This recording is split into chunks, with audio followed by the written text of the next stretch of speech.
Bonjour et bienvenue, vous avez envie de vendre vos photos aux entreprises ou une entreprise vous demande comment acheter vos photos. Nous allons voir comment faire valoir vos droits avec Joëlle Verbruge qui est photographe et avocate. A tout de suite. Bonjour Joëlle. Bonjour Jérôme, ça va? Bien. Alors aujourd'hui, on va parler de la vente de photos aux entreprises, donc comment faire valoir ses droits. Il me semble que tu connais bien le sujet puisque tu as écrit un ouvrage là-dessus. Donc, admettons, je veux vendre une photo à une entreprise ou une entreprise veut me l'acheter. D'ailleurs, c'est arrivé il y a peu de temps, une entreprise m'appelle et me dit, voilà, on aimerait bien utiliser vos images. Nous, on fonctionne en libre de droit. Super! Comment ça se passe? Je réponds, dans ce cas-là, vous serez libre de photos. Voilà, libre de photos. Libre droit, ça veut dire qu'ils veulent utiliser mes photos, mais qu'ils veulent pas les payer. Ou en tout cas, qu'ils veulent pas acheter les droits. Donc concrètement, quels sont mes droits en tant que photographe, que je sois professionnel ou non d'ailleurs, et comment est-ce que je peux faire pour les faire valoir? Alors en fait, déjà, le libre de droit, ça n'existe pas en droit français. Parce que, comme tu le sais sans doute, les droits moraux, on peut pas les céder. Donc les droits moraux resteront toujours sur la tête du photographe.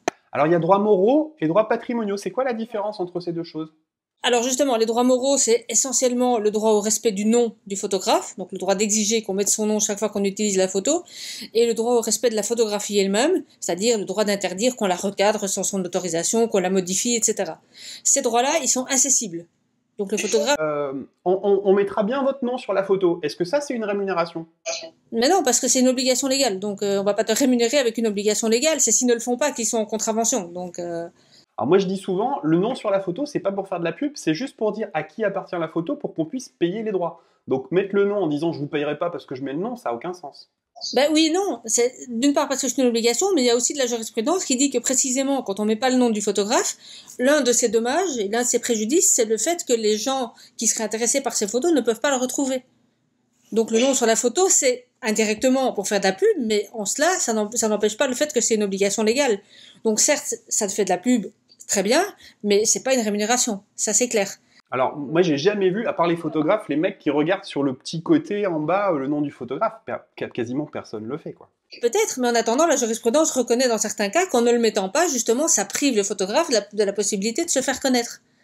Donc ça c'est le droit moraux du C'est coup. une obligation, mais en plus, comment dire, c'est pas une rémunération, quoi. D'accord, donc ça c'est les droits moraux, et les droits patrimoniaux c'est quoi?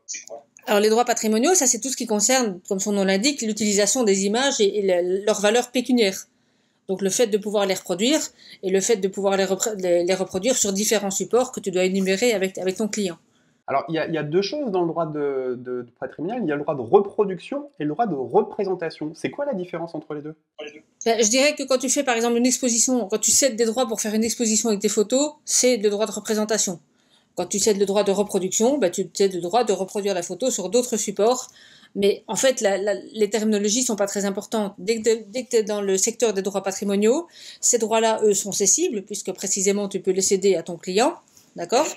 Les droits moraux dont on a parlé avant, ils s'éteignent jamais. Donc même 150 ans après ta mort, si tu deviens célèbre, tes héritiers pourront continuer à réclamer le respect des droits moraux sur tes photos, tandis que les droits patrimoniaux, eux, ils s'arrêtent 70 ans après le décès de l'auteur.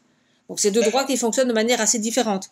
Et tout ce qu'on appelle les droits patrimoniaux, ce sont tous des droits qui ont pour objet justement de conférer une valeur patrimoniale à tes photos et de te permettre de les exploiter et d'en vivre. Et ça, c'est valable que pour les professionnels ou pour les amateurs aussi qui ne sont pas... Les droits d'auteur sont valables. En fait, la seule condition pour avoir un droit d'auteur, dit le code de propriété intellectuelle, c'est qu'on ait créé l'œuvre. Et la jurisprudence rajoute à cela, depuis des décennies, qu'il faut en plus que l'œuvre soit originale. Mais ça, c'est un autre débat, on pourrait faire 12 heures de vidéo là-dessus. Mais donc, on a des droits d'auteur, même si on n'est pas professionnel. Ça change rien.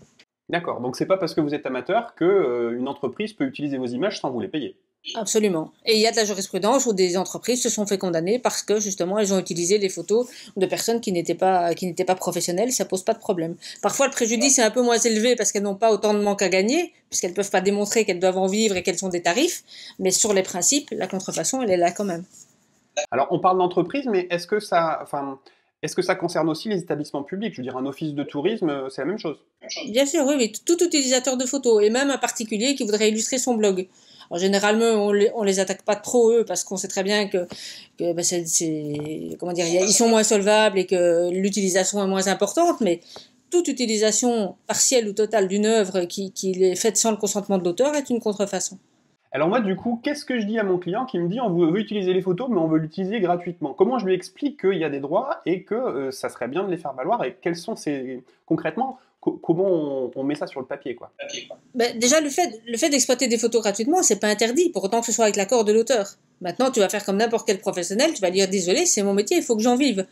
Donc moi, le code dit très clairement que pour vous céder des photos, il faut qu'on soit d'accord ensemble sur l'étendue de l'utilisation que vous allez en faire, hein, à différents égards. Et à partir du moment où on est d'accord là-dessus, ben on le formalise par une cession de droit. Et moi, je vous autorise à utiliser mes photos sur tous les supports qu'on a convenus, pendant la durée convenue et sur l'étendue territoriale convenue. C'est juste la loi, c'est comme ça.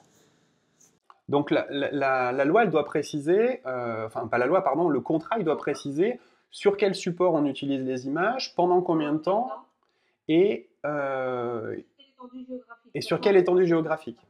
Sachant que quand c'est sur Internet, c'est forcément pour le monde entier, mais par contre, faire par exemple une campagne d'affichage dans le urbain, c'est pas le même prix si c'est dans la commune, dans la ville, dans le département, dans tout l'État, dans tout le pays. Alors moi, des fois, j'ai des clients qui me disent « Ah ben oui, vous êtes gentil, mais vous me mettez 10 ans, moi si je veux les utiliser 11, comment ça se passe ?»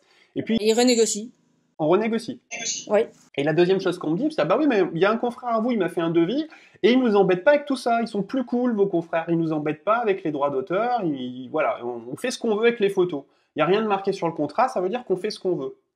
Non, ça veut dire que tout simplement, tant que tout marche bien entre le photographe et la société fait en effet ce qu'elle veut, ce qu'elle estime pouvoir faire, mais dès le moment où il y aura un litige avec le photographe, ben, le contrat sera nul parce que justement, il ne comportera pas ces limitations-là.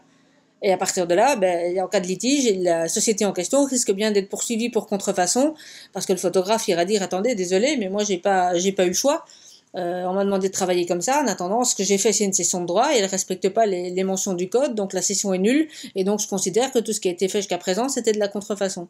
Donc en fait, le photographe cool qui cède, qui cède tous les droits, ou en tout cas qui précise pas spécifiquement une limite de temps, une limite de durée, une limite d'utilisation, en fait, il a rien vendu. Il a vendu une animation photographique pendant 2 heures où il s'est promené. Il a vendu, on va dire, une tolérance d'utilisation, mais qui n'est pas bordée juridiquement.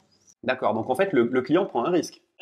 Oui, exactement. Et toi, et quand ton client te dit mais qu'est-ce que c'est que ça, votre collègue, il est beaucoup plus cool que vous, eh bien tu lui réponds oui, il est plus cool jusqu'au moment où vous vous disputerez. Moi, je vous propose un filet juridique, et tant qu'on s'entend bien et que vous respectez les limites de ce qu'on a dit, c'est impeccable. Et le jour où on se dispute, eh bien vous avez le contrat qui me prouve que vous avez le droit d'utiliser les photos, ou bien qui me prouve à moi que vous avez utilisé les photos au-delà des limites qu'on avait convenues. Ça me rappelle la célèbre phrase « Préparer son mariage, c'est organiser son divorce ». Voilà, mais j'allais justement comparer avec un contrat de mariage. Le contrat de mariage, tu n'en as pas besoin quand tout va bien. Et le contrat de mariage, il sert justement on va dire, à limiter les risques de conflit et l'importance d'un conflit en cas de séparation. Et c'est la même chose. Alors, si on veut trouver un modèle de contrat, on peut en retrouver un dans ton ouvrage, donc Checklist photos et films d'entreprise. C'est un ouvrage que tu as sorti récemment et donc qui détaille précisément tous les cas de figure. Donc, l'aide à la négociation, modèle de contrat, on vient d'en parler, donc les astuces pratiques. Droit à l'image aussi, on n'en a pas parlé aujourd'hui, on a surtout parlé du droit d'auteur, ça pourrait être l'occasion d'une autre vidéo. Optimisation fiscale et gestion des litiges. Voilà. Voilà. Merci Joël. Bah de rien, avec toi, merci à toi. De rien, à très bientôt, je vous souhaite une bonne semaine, je vous dis à bientôt et bonne photo.